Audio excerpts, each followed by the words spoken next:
Hey guys, Logan here, athletic trainer with Intermountain Sports Medicine McKay-Dee Hospital. And over the next 5 weeks, we're going to talk everything Ogden Marathon. And with any big race, you have to train, but doing too much too quick could cause injuries. So we have Dr. Jeffrey Harrison from the Carlton Harrison Clinic at McKay-Dee Hospital here to tell us a little bit more about common injuries and what we can do to avoid them.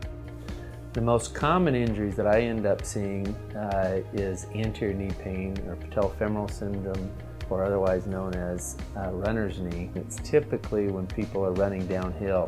And it's always tough at this time of year when people are getting excited about the marathon and they start upping their mileage and their body starts to break down. The biggest thing that you can do to prevent seeing me the 2 weeks before the marathon starts is to start out slowly. Make sure you wear proper shoes.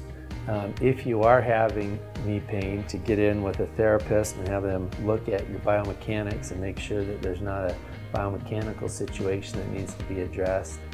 We'd rather prevent that earlier on so you don't feel that kind of pressure. So one of the other things we wanted to talk to you guys about is an adequate warm-up for the marathon races. There's a couple different ways we can do this. Research shows the best way is a dynamic warm-up. In a marathon, there's a couple different ways that we can do that. So we can do a normal dynamic stretch routine that we can go through, such as figuring out a couple different stretches that you can do. So it might be some high knee walks that you'll do. We can even do what we call Frankensteins, or they're just leg kicks, so straight leg kicks, opposite hands that we do.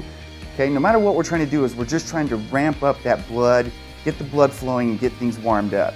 With the marathon, there's a couple different ways that some people like to do it. So they either like to do a dynamic warm-up like that, or sometimes they like to go for a little 10-minute jog before their race. Either way, we're going to work a little bit more of that dynamic stretching that's going to help us hold on to our athletic performance and not tired out before the race. Thanks for watching this video, guys. Keep an eye out for our next video where we talk to a nutritionist, and she's going to tell us a little bit about diet and hydration for the big race.